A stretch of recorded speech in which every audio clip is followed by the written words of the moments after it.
Good afternoon, everybody. It's 12 o'clock, gone lunchtime.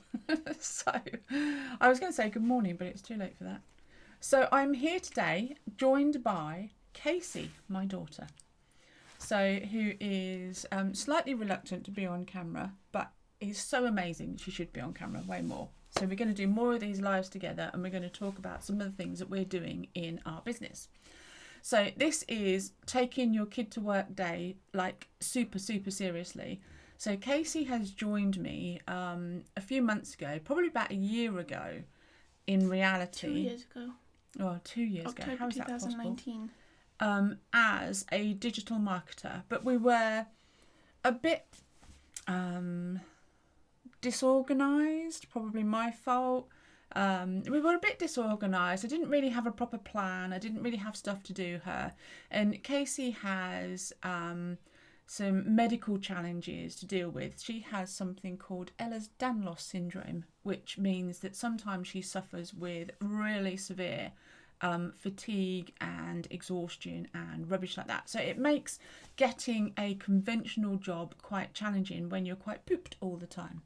So the challenge I had was trying to provide a structure and trying to provide something to help Casey grow long term with. Originally, we thought this was just going to be a stopgap while she got a bit fitter and while she got a bit more energy and a bit more structure into her day. But actually, turns out she's really rather good at this whole marketing lark. And she's really rather clever at the social media, and she's really rather talented at the design side of things. So I've been trying really hard to get her more interested in my business, our business, to try and get her more engaged and more involved. So a couple of weeks ago, we went on a retreat to Marrakesh, and I took her with me. I took Paul as well, actually. But that's a slightly different issue. He went to play golf, didn't he, rather than to... he went to network with Dawn's husband, partner. So it was a really quite exciting time. So over the last few months, Casey's been getting more and more involved. She started doing a digital marketing certificate, and I forgot to bring it in. That was really clever. So one of the things we wanted to show is that in 1998, like 23 and a half years ago, I did the Chartered Institute of Marketing postgraduate diploma in marketing, and Casey is now studying the digital version of the exact same thing. So she's going to be as qualified as me in much better marketing than I was in. So I mean, I know how to do I was taught how to do campaigns and promotions and understood the marketing matrices, but it was all geared very much towards blue chip companies and much larger organisations. What Casey's now learning is much more relevant to the smaller business and to how digital marketing works today.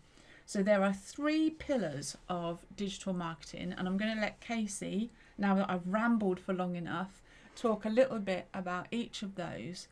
And what I want you to do is tell me about the 3 pillars of digital marketing, and then we'll talk about each one and how you're going to help us bring this into our business and do it better than I'm doing on my own, and also what other people can learn about some of these. Okay then. So your first part you need to tackle is your lead generation. And that comes in with SEO, adverts, and your content itself. With SEO, it's a lot simpler than it actually sounds. It's the most it's not that simple. It's the scariest it's sounding really one, scary. But it's people just quite fairly easy. As long as you're keeping an eye on your analytics and you're using the relevant hashtags, then you'll be all right. Do you know the last time I looked at my analytics? Not. Yeah. It was when I looked at them with you last week. And do you know the last time before that I looked at my analytics? I don't want to know. I don't want to know. More than a year ago. Too long. So that's your job. And there was a tool you showed me. Was it Grey Matter? Grey Metrics. Grey Metrics. Yeah. See, I didn't even know what the tool was. Where we were looking at some of the metrics for each of the analytics. It was interesting. Eye-opening. Depressing. Because I do a lot of a lot of marketing, a lot of lead generation, but not enough conversion. So I'm really good at getting email addresses. I'm not very good at converting those to sales. But that's all going to change because of what Casey's doing. Once you've got the email addresses, that's half the battle. Yeah, and then you need to talk to them. Because from then point on, you're on to lead capture, which is making sure you're converting people from coming onto your website hopefully through good SEO, and then on your website you should have a decent lead magnet which will take the customers to the landing page, and that will convert into hopefully an email capture, which you can then sets up into the lead nurturing. And again, that's checking your analytics, making sure where these people are coming from, where the sales are coming in, so you can mark it off that. And then for your email marketing, you set up what's called a nurture campaign. So you're just checking in with your customers and audiences, making sure they're cared for, they're not forgotten about, and that you're still selling to them. It's not a one-time sale, so you continue to sell to them afterwards. I think what you've raised there is also a really good point. So you're trying to get a lead magnet on your website so that you capture their email addresses so that you're selling to them. But actually, using our example, we're not selling to them. We're giving away lots of free stuff. So we've got freebie collectors. We've got an email list full of people who want free stuff. What we haven't got is an email list full of people that have bought stuff. And this is something that we're learning more about. We're learning about viral bundles and trying to make sure that instead of collecting lists of people who want free stuff, you want to create lists of buyers, not freebie hunters. So we're looking at every lead magnet that we have at the moment, and Casey's helping with this, understanding who our target market is, who we're really trying to capture. So what problem does that little lead magnet resolve? And then we're looking at how to make that a sellable product. So it might only be a small amount of cash. It should be enough to create, or it should be enough to pay for the Facebook ads so that it becomes a self-fulfilling, a self-liquidating funnel if we're using these lead magnets on Facebook. Or it should be enough just to sort the wheat from the chaff, so sort the freebie hunters out from the buyers. So you want to get people into the habit of buying from you, not just collecting all of your free stuff. So, and there are plenty of free stuff in blog posts, in YouTube videos and stuff like that. We don't need any more lead magnets giving away free stuff. So we are in the process at the moment of taking all of our free lead magnets and turning them all into paid lead magnets, and making sure that the offer or the transformation is compelling enough for them to part with, say, £10 or £20 or £30. So we're trying to keep it really, really low. And then once we've got that message right, and once we've started converting those tiny things to sales, we can then think about making it more viral and putting some ad spend behind it and getting people into our value chain.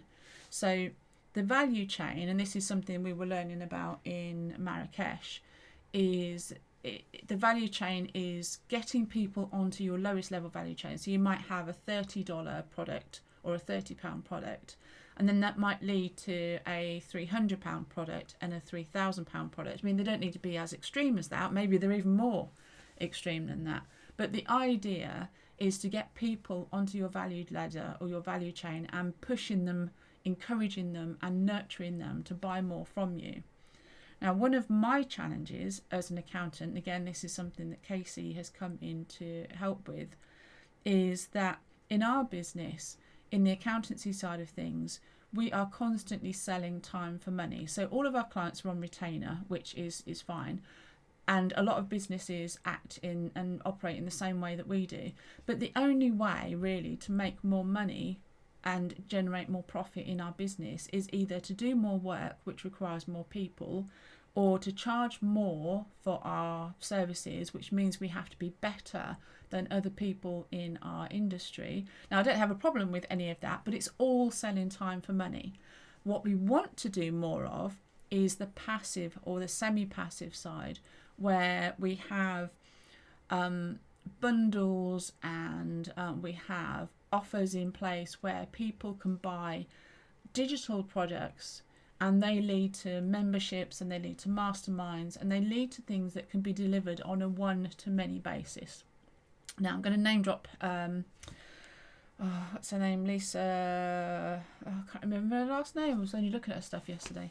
The one-to-many program is all about selling one thing to many people. So whether it's a membership, whether it's a lead magnet, whether it's a course, whether it's a program, the idea is to be able to multiply the amount of times you are getting people to pay for that same hour by delivering a value, a service, a thing that people want. And of course, to be able to do that, we've got to be able to get known and get in front of many more people than we currently are, which is where Casey comes in with the digital marketing. So that was a long way round to explain how you're going to help impact our business.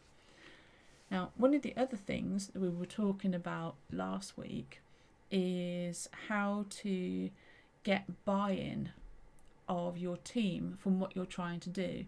So we've always said that once our passive income achieves certain levels, we'd then do a profit share with our team. And we were having a conversation last week about that, weren't we? About how once we get past certain levels, we can monetize your bonuses and your value, but at the same time training you and developing your skills and getting you more involved in the business and giving you a very rewarding incentive to come to work in the morning. Not that you're not keen anyway, but you know what I mean. It's something exciting for someone at your age who is just learning everything new for the first time. Yeah. So that's what we're doing. So what's our conclusion? Your conclusion seems to be it's not as difficult as it seems. It's not.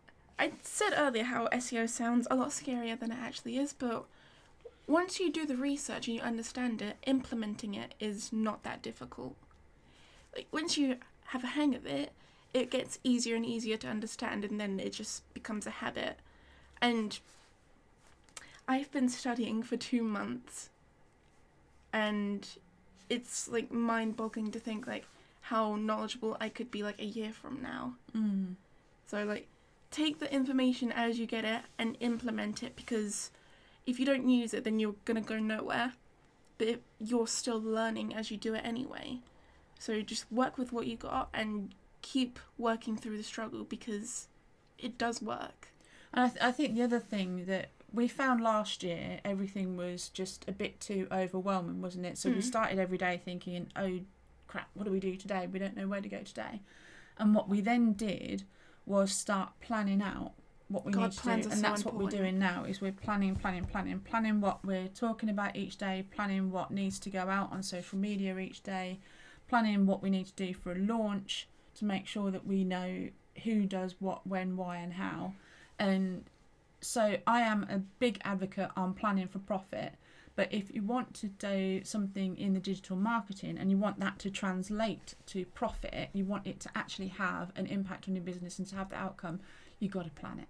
So we are Trello board masters, aren't we? Yeah, using Trello for absolutely everything, and it is fantastic. Makes a big difference to what you're doing. So I think that's a little bit about how Casey has joined us and is going to be responsible for helping us grow our business.